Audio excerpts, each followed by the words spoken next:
Welcome back to the Invest in Yourself podcast. Today's guest features Chad Hollamon. Chad used to be a drug dealer for quite a bit of time. He had quite a run while he was out on the street. Chad has lots of crazy stories about when he was a drug dealer. Chad would eventually go on to being set up by the feds, would eventually go on to being sentenced to 40 years in prison. Chad was able to manage to change his life around while being in prison. He was around a lot of crazy stuff that went on in there, and today he talks about those stories that he went through and that he's seen while he was in prison. The most interesting cellmate that Chad has was the boss of the Colombo crime family, Carmine Persico himself. Chad would eventually be released from prison before his 40-year bid was up. He worked hard to change his life around in prison, and on top of that, when he came out, he wrote a book and he's got a really good redemption story. The name of his book is Cries from the Carteret, My Shot at Redemption. It's a really good book and he's got a really good redemption story. That's why he's such a fitting guest to have on this show. Please subscribe to my channel if you want to get more interviews like this, and without further ado, let's get into Chad's story. Hey Chad, how you doing, man? Good, Adrian. Thanks for having me today. Well, thank you for coming on, man. I've been really looking forward to this interview. You got a really good story, one hell of a redemption story, man. So I think the best way to get into this is we can go into your early life and then go into talking about prison life and getting out and doing bigger and better things now. So what was your early life like? Early life, as far as, take it back to like 15, 16 years old, like normal or typical teenagers, I got into, drugs and alcohol. But instead of experimenting with the two, I took it to a different level as far as using drugs and eventually being a drug dealer. Yeah, and I mean that's a really big deal to go from, using it and then going into selling them and stuff. So what was that transition like? I mean, did you see a market, or what was going through your mind? What was the mindset? It wasn't so much a market at first. It was pretty much the lifestyle that I wanted to live when I was 16 years old. I mean, it was about having fun. And a lot of times to have fun, you have to have money. So, it went kind of hand in hand, having fun and making money, kind of doing whatever that I wanted.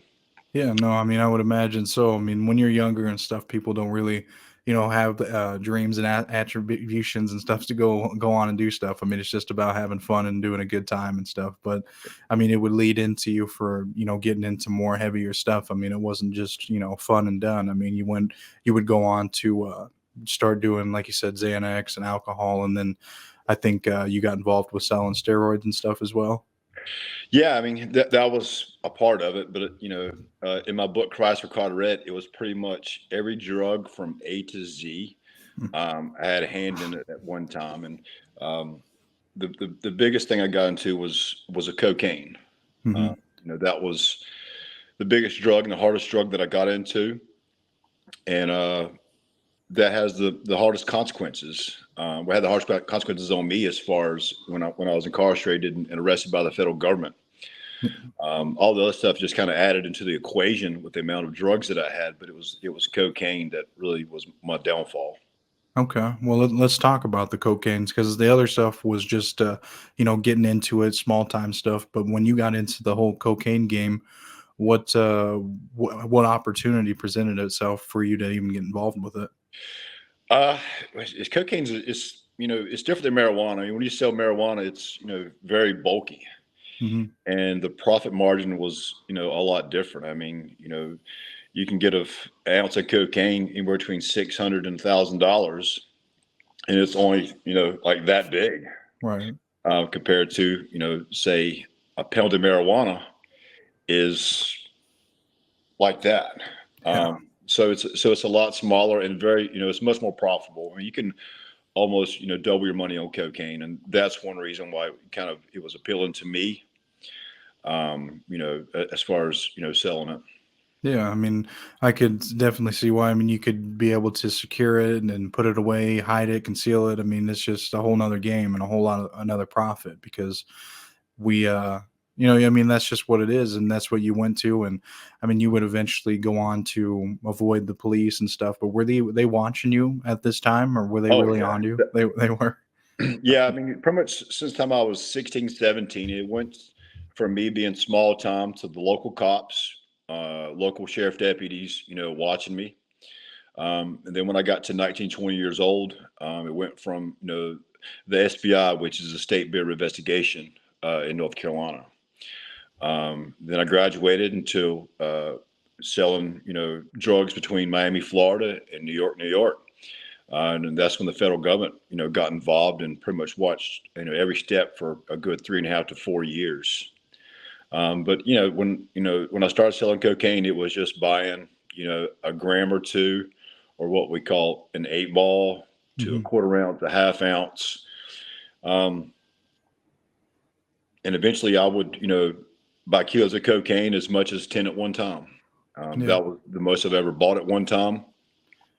But yeah, it was an effect. I mean, it was just, it was stepping. I mean, just almost like any business model. It says this is illegal. I mean, you start small and you grow bigger and bigger and bigger. Sadly, the profession that I chose is illegal, and it had major consequences behind it. And ultimately, the federal government would arrest me in 2004. Yeah, and I mean, even before that as well, you did have some close calls and stuff. I mean, there you were pulled over, and I mean, you recall that situation where you had 15 kilos, and they didn't even get you with it. Yeah, it was 15 pounds actually. It was 15 pounds. Oh, okay, my bad. But it was about 5. That's okay. It was about 5 keys. Yeah, some of it was dumb luck on my part that I got away sometimes, but also too, I had high priced attorneys. But me, selling drugs, I was able to afford a lifestyle and afford expensive lawyers, for things that I did, and it would let me go longer, longer, and longer until the federal government finally had enough, and they hit me up, not just possession charges, but conspiracy, which was pretty much everything, an accumulation of all the drugs that I sold over 6 or 7 years.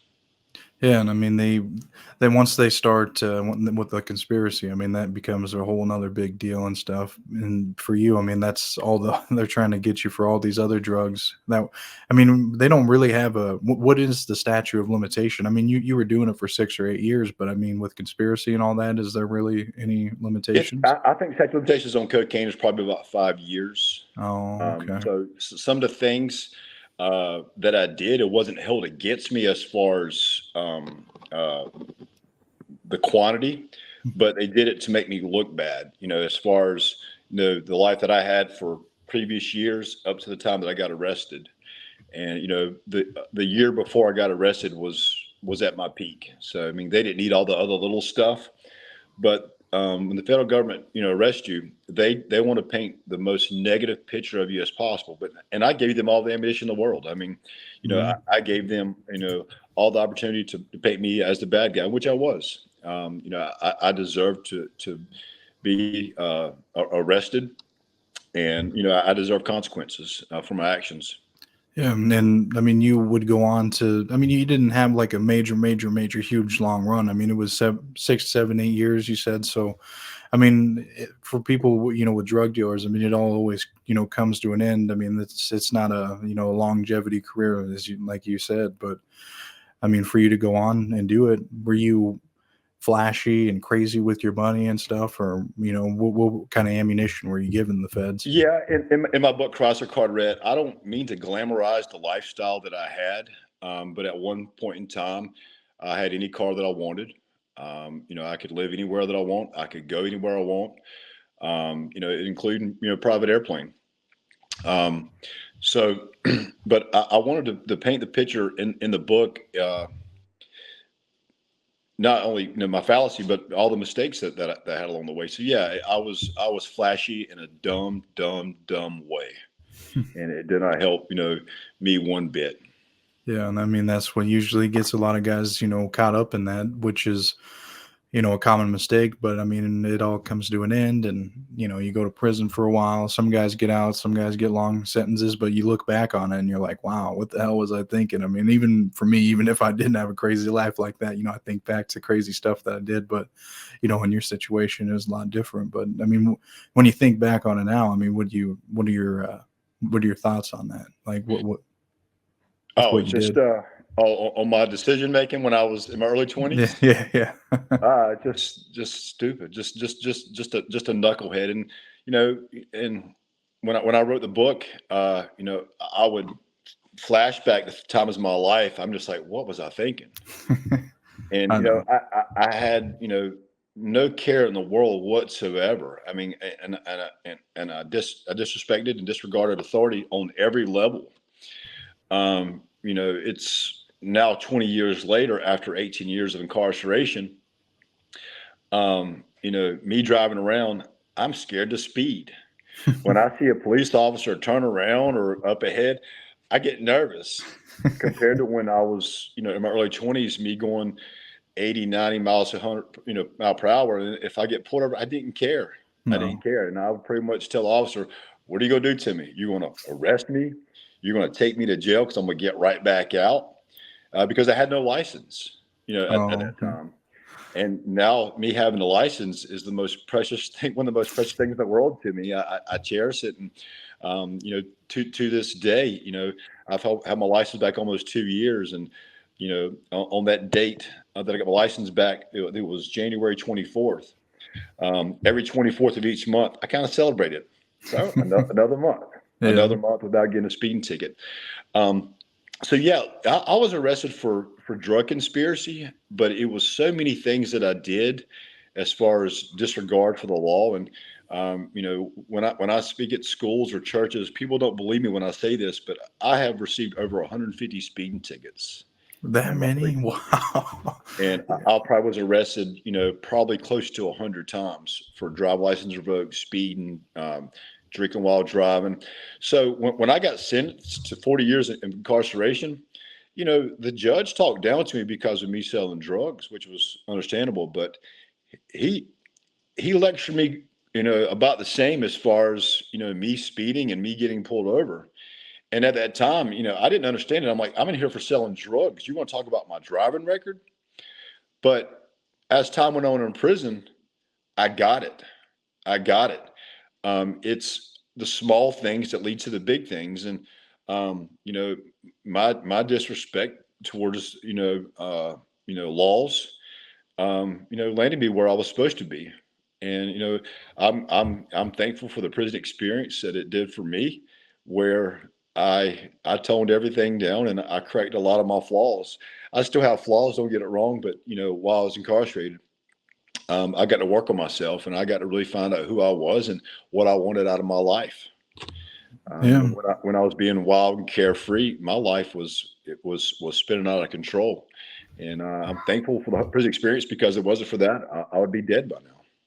Yeah, I mean that's true. I mean, if you really think about it, what who knows what could have happened if you didn't get busted and go through what you went through. I mean, it's all for a reason, and that's why a lot of guys, they get in trouble and they change their life around because if they would have continued that life, they didn't get busted. But in your case, you got busted, you changed your life around, did the 18 years, and it really changed you because in your book you really talk about taking all those programs and just doing anything to try and better yourself. But you wouldn't have had that kind of ambition, I don't think, for if you would have continued selling drugs and not got busted. No, of course not.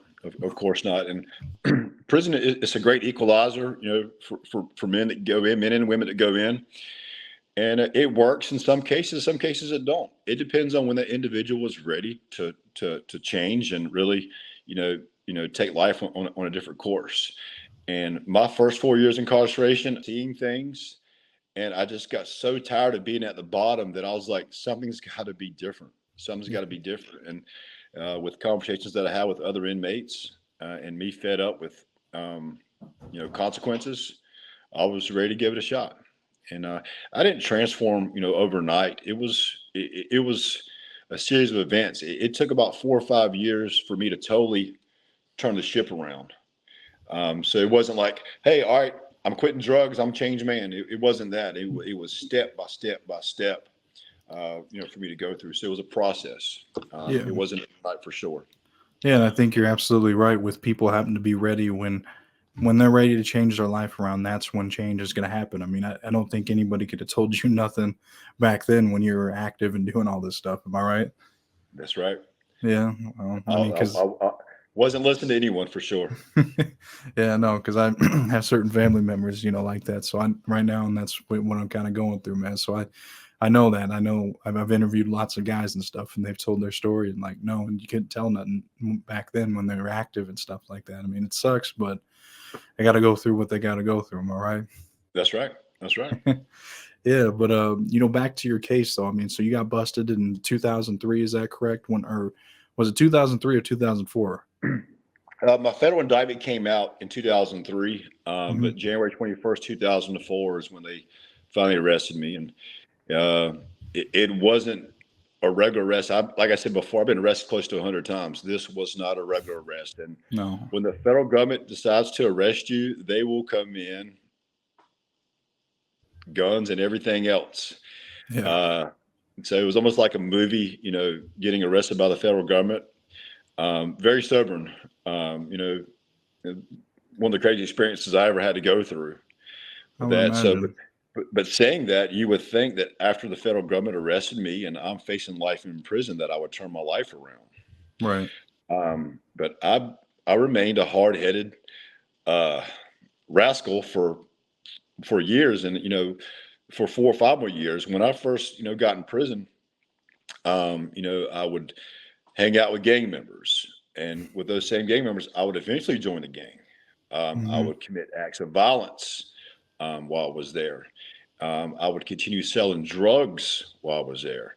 And not only that, I even smuggled drugs into one of the prisons I was at. So I became worse off than what I was. Mm-hmm. But even though that was a sobering experience, me getting arrested by the federal government, it didn't click yet. It didn't click. I think it kind of explain what that last deal was that they got you for, and then coming in and busting you. I think that'd be good to paint a picture for the people. Yeah, so like I said, it was conspiracy laws. When I got arrested, I didn't have, I think of maybe close to a kilo of cocaine on me, which is enough to get you, quite a bit of time. But Mm. they hit me with these conspiracy laws where they hit me up with close to 200 kilos of cocaine. They hit me with tens of thousands of ecstasy pills. So that right there is enough to give, someone, life in prison. And, Yeah. that was my guidelines called for 30 years to life in prison. Wow. Um, so that was that was my guideline range was that I could have got life in prison.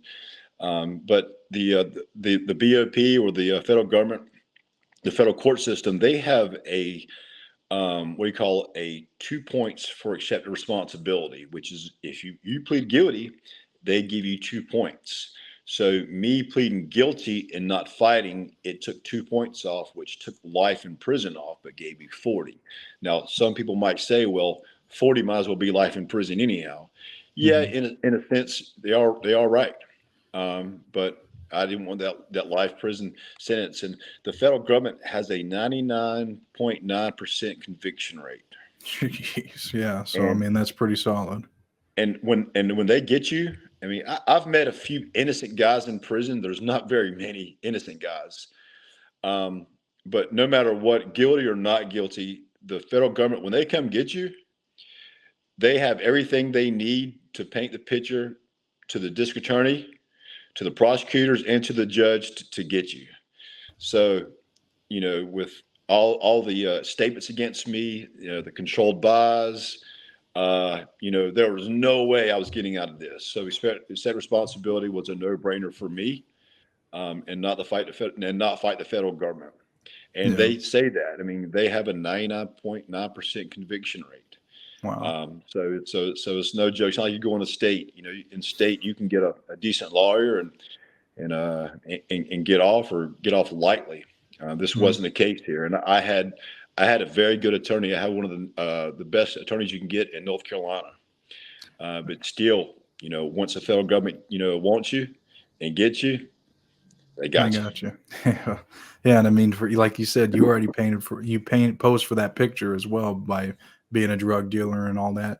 So I mean, it was so much easier for them to convict you. I mean, they actually had proof and all that, and so I mean, they sentenced you. And what was the sentencing day like when you were in court? Citizen Day for me, Hmm. it was just another day at first. When you're in county jail is probably the hardest time you're going to have to go through. The reason being, when you're in county jail, the food's horrible. You don't go outside. Um, Lack of communication because it's so expensive for the phone calls. You get visits, but they're very seldom, and they're behind a glass wall. Hmm. And also, too, the uncertainty of what's going to happen to you in court.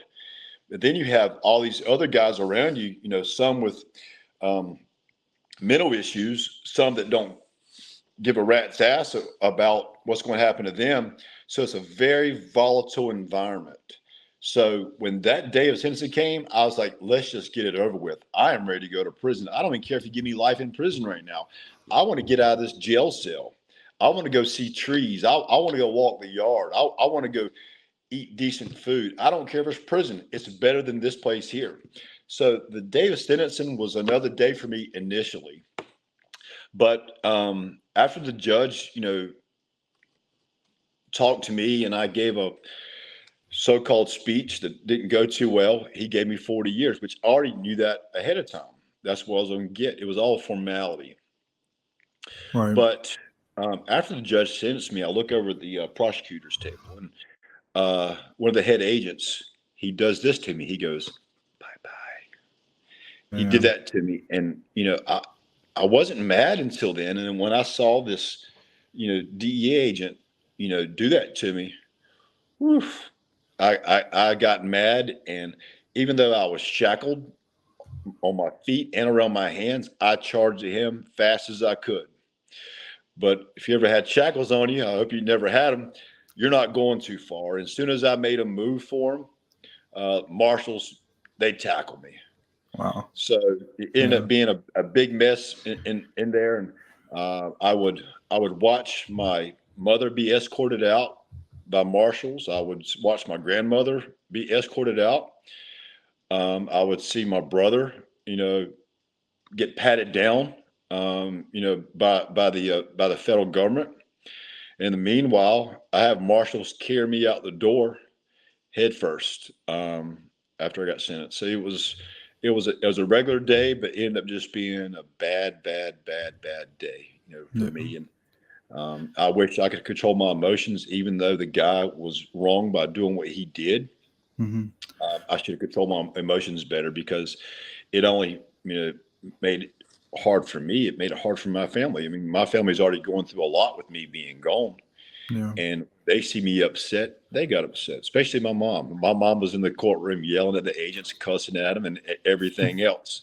Yeah. So, maybe she should control her emotions too. But my mom is my mom, and we have, moms are protective, and that's what Oh she, yeah. that's what she was doing. She went in protective mode. But yeah, it was a bad day in the courtroom, and I showed my butt in front of the judge. Wow. Um, but I would eventually redeem myself one day. And if Hmm. you want to talk about how I got out later on or now, I'll be more than glad to talk about it with you. Yeah. I mean, we really did cover on how you went through and why you went to prison and stuff. I mean, while you were in there, I mean, we can briefly talk about it. I mean, you were in there for 18 years and you went to a few different facilities, but you were mainly at what's it called, Big Sandy, right? Yeah, well, I think Big Sandy is probably um, the most memorable because it was my first Hmm. and the most violent by far. Now, I'm a drug dealer coming into this prison system with 40 years. So that's why they put me in this place called USP Big Sandy. And at the time, it was the most violent. And it had a bad reputation as far as things going on. So I only spent 4 years there, but I went through the most. I would, I wouldn't see a stabbing every week or two. I would pretty much see a stabbing every day. Wow. Uh, Not only that, I had to carry a shank on me pretty much every day. And it was just me being subjected to this violence and, in this environment that I wasn't used to, that I'm stuck. I mean, here I am. I got to do 40 years in prison. But eventually, seeing all this would help my transformation because I was able to see the bottom by seeing all this human depravity, going on around me on every level. So, I would eventually leave there after 4 or 5 years. I would go to places like USB Coleman. I would go to FCI Stale in South Carolina. I would go to FCI Berlin in New Hampshire. I would go to FCI um, Three Rivers, which is in South Texas. And I would eventually finish my time off at FCI Butner, which is Hmm. in my home state of North Carolina. A lot of But moving around. yes, it was quite a journey, and it was actually nice moving around. Being in transit is horrible in the federal system, though. I mean, when you're in transit, they put you on a plane, on a bus, in a van, and they pretty much put a paper suit on you, and you're wearing handcuffs the whole time, eating bologna sandwiches wherever you go. And sometimes the transfer can last up to 2 or 3 months. Really? They'll stop at every hellhole on the way to where you're going to finally get you to your destination. Damn. But That's it that would make you, long. yeah, it is, and but it would make you appreciate whenever you got to where you're going to make you appreciate it, that much more. No, But yeah. along my journey, I met the people that were supposed to come in my life that would help me um, spiritually, religiously, physically. Hmm. That would help me in areas of my life that I wouldn't have gotten. If I probably would have stayed in one spot. So every spot I went to, I learned something from a different individual there or individuals that I was Hmm. supposed to, and it all had an effect on me. Um, And as my time went on, and I spoke about how I was given 40 years in prison, and usually in federal prison you do 85% of your time. So I still had to do 32, 33 years. Um, so I talk about when I got sentenced, how much of an ass I made of myself in front of this judge. I mean, I clogged this guy's court system up with, 25, 30 co-defendants. And here I am still acting like a butthead in his courtroom. So of all the people, he knew me better because of what the federal government said about me and what I did in his courtroom. But about 2008, 2009, one of the inmates that I met suggested that, hey, Chad, you should start writing your judge and kind of tell him, how you're doing your time. I'm like, man, my judge hates me. He's not going to read my letters. I said, man, that's the last thing I want to do. Uh, but this guy was very convincing. He was an old convict. And he goes, look, you never know. You never know. And he goes, look, I see something in you. And I want to see you get out one day. And the judge is responsible for putting you in prison, but he also could be responsible for letting you out if the opportunity ever comes up. So I laugh at him, but he was serious. And this guy made me promise. He goes, promise me you'll write him every year, at least once or twice. So my friend Crow, he was serious, and being 20 years, 15, 20 years older than me, I looked up to him. And I said, I'll do that. I'll do that. So from 2008 all the way until 2020, I wrote the judge 2, 3 times a year. And I told him how I was doing my time. And I told him what I was learning. I told him the good things, and I told him the few bad things that I went through. Maybe if I got in a fight, maybe if I got in an argument with an officer, just anything. But at the same time, I started to send him all my certificates that I was going to school and everything that I was doing positive. So when 2020 came around, Donald Trump, he's going to leave office soon, and some of the laws started changing. So I started applying for some of those laws that applied to me, that maybe that would give me relief. And at the end of the day, Judge Boyle, which is my sentencing judge, um, he would be responsible for sentencing me to 40 years, but he would be the same person to let me out early, wow. 2021. So I'm very grateful for him. So I do have a neat little side story. About 2 weeks ago, I'm at this Big Rock fishing tournament, which is a huge deal where I'm from in Morehead City, North Carolina. And this woman came up to me and she goes, "Are you Chad Hollamon?" I was like, "Yes, ma'am." She goes, I work for your lawyer in Raleigh. No, she goes, I work for your lawyer. I'm like, which one? She goes, oh, you're a lawyer in Raleigh. I'm like, okay, which one? Because I had so many lawyers, of course I got in trouble and she goes, I work for Danny Boyce. And Danny Boyce is my lawyer. I'm like, oh, you're my federal lawyer. And I was like, they work for my federal lawyer. And she goes, look, we're all very proud of you. I'm like, Wow. that's cool. She goes, look, I heard about your book. And Oh, she goes, can you send us a copy of it? I sure will. I sure will. And I said, that's so cool that, that you recognize me and we spoke for a little while. We gave each other a hug and stuff. We promised to stay in touch. yeah. So it was a nice little interaction.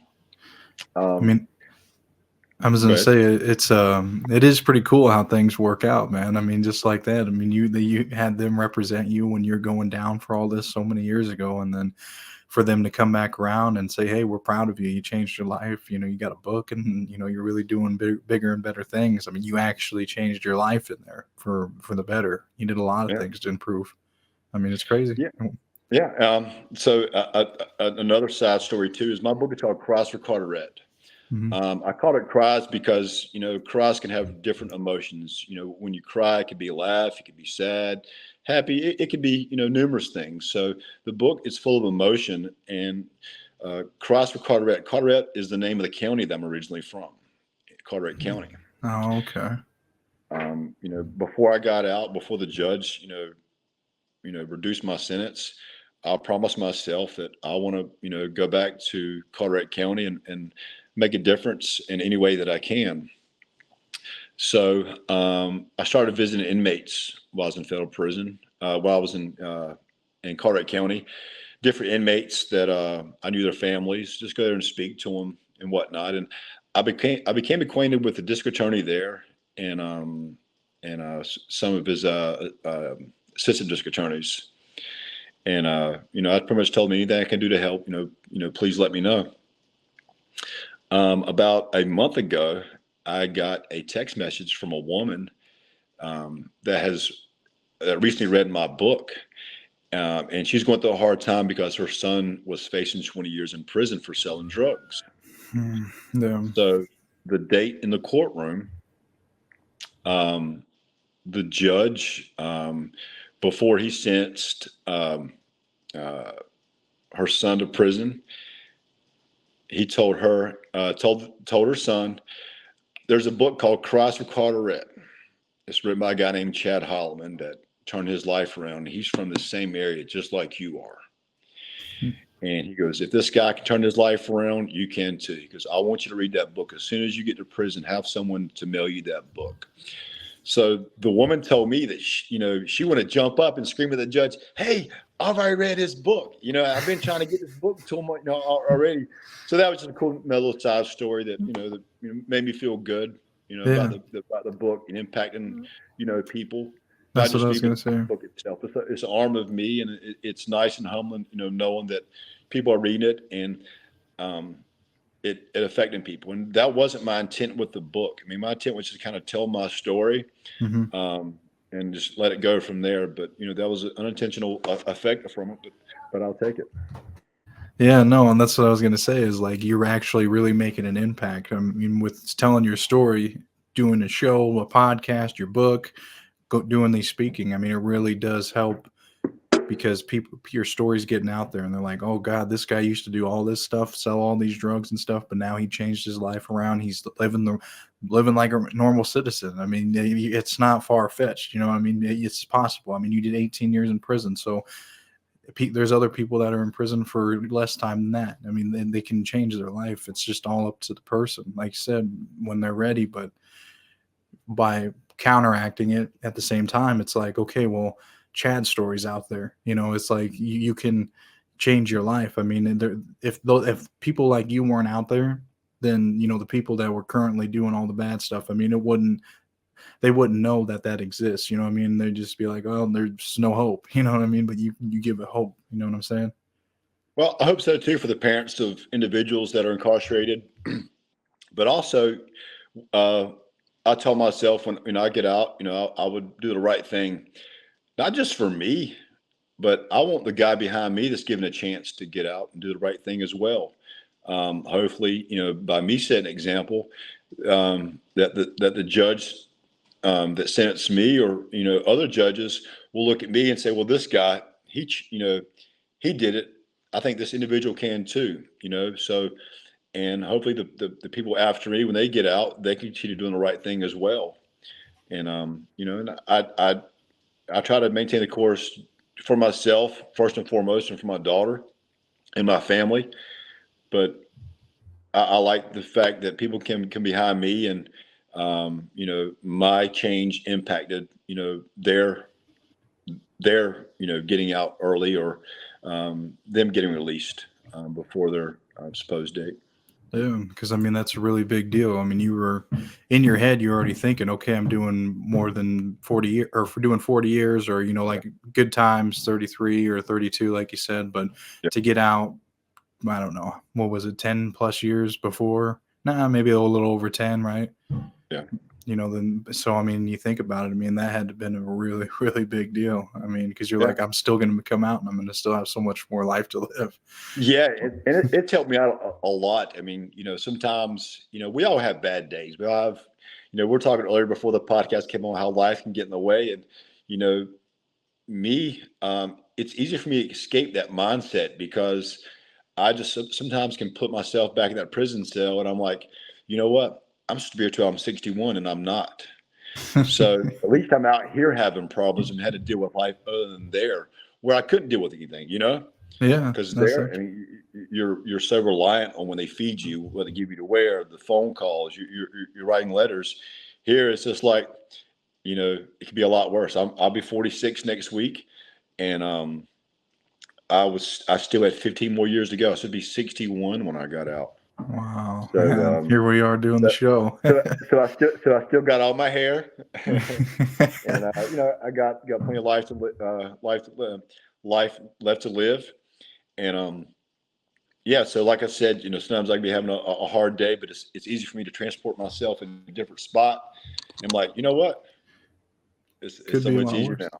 Yeah, Yeah. could be a lot worse, but I mean, is there anything else you want to bring up before we wrap up? I do have one thing that I want to touch on with you before, but I don't know if you got anything else that you want to close like your ending with. I mean, like that you're up to right now.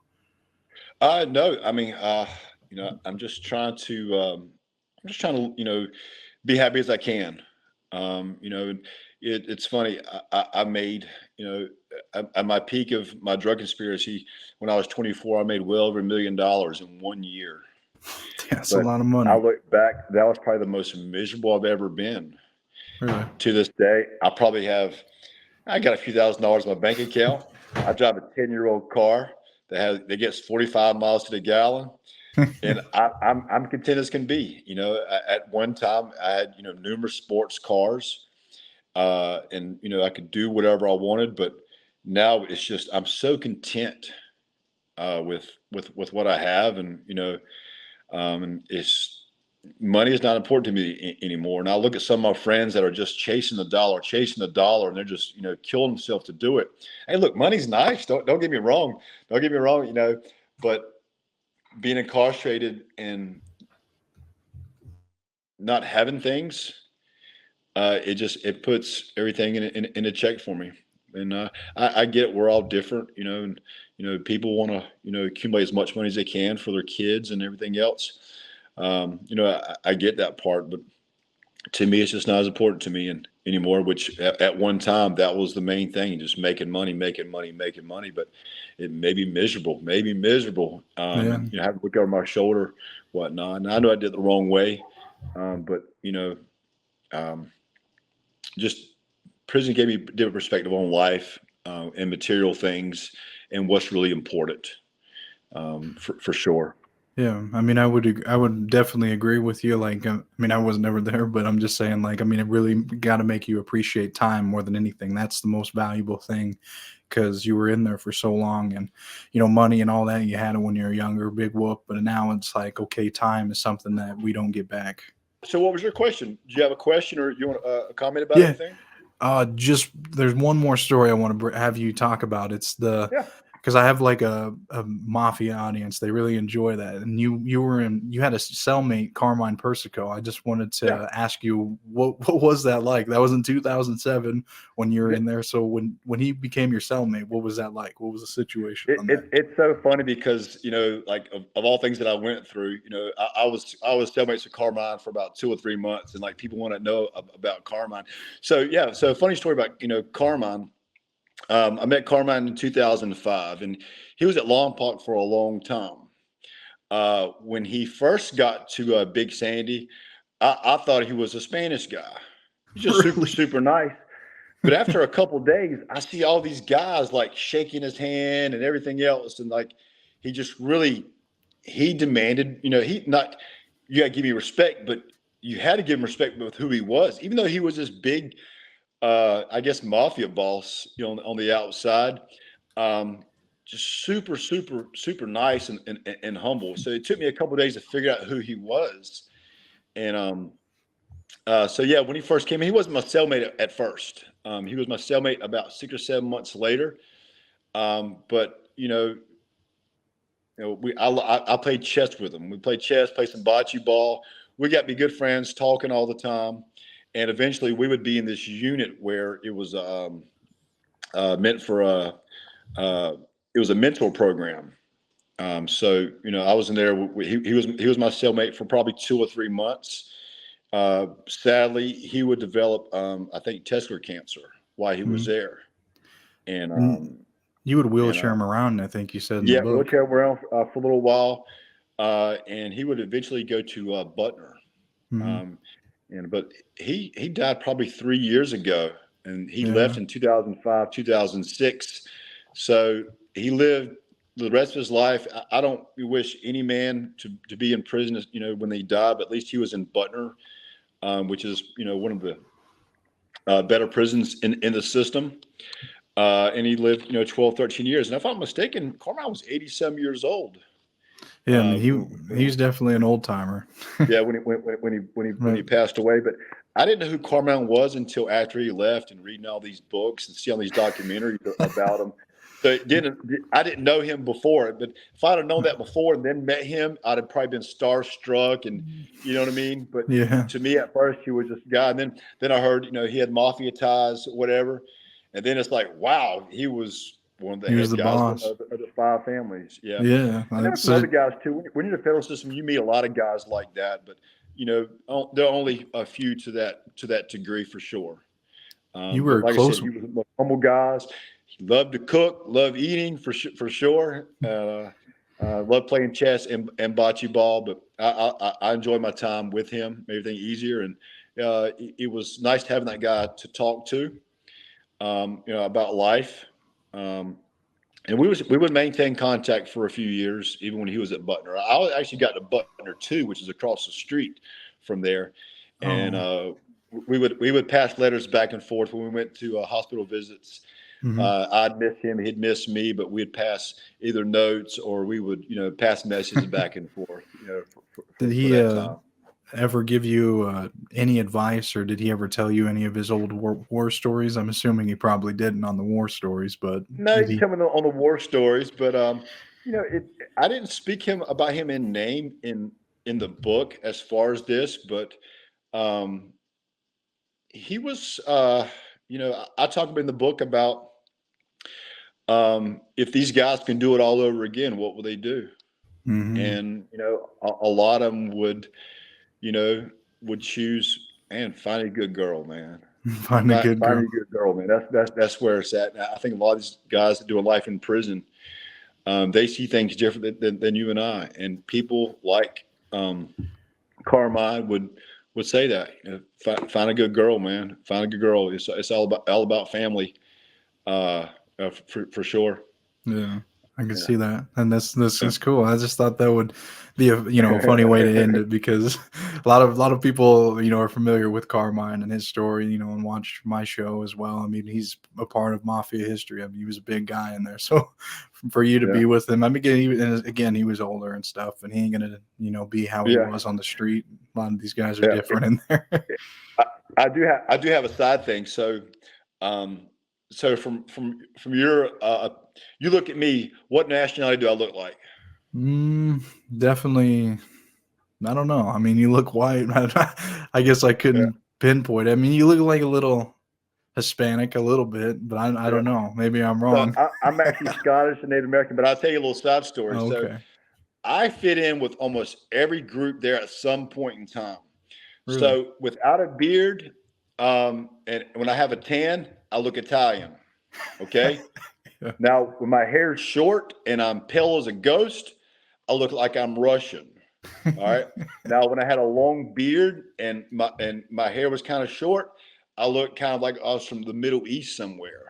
Damn. So a lot of times when I traveled to these prisons, like these jails, like in Brooklyn, New York, Oklahoma, California, Texas, wherever else, Native Americans, people would just come up and talk to me because they thought I was part of them or even Spanish. So here I am, I'm part Native, but I'm more Scottish than anything that people would think I'm them. And that's what Carmine thought I was Italian, you know. Oh, So I would sit at the Italian table, I mean, for a little, for some time. Not only at Big Sandy, but more at Butner too.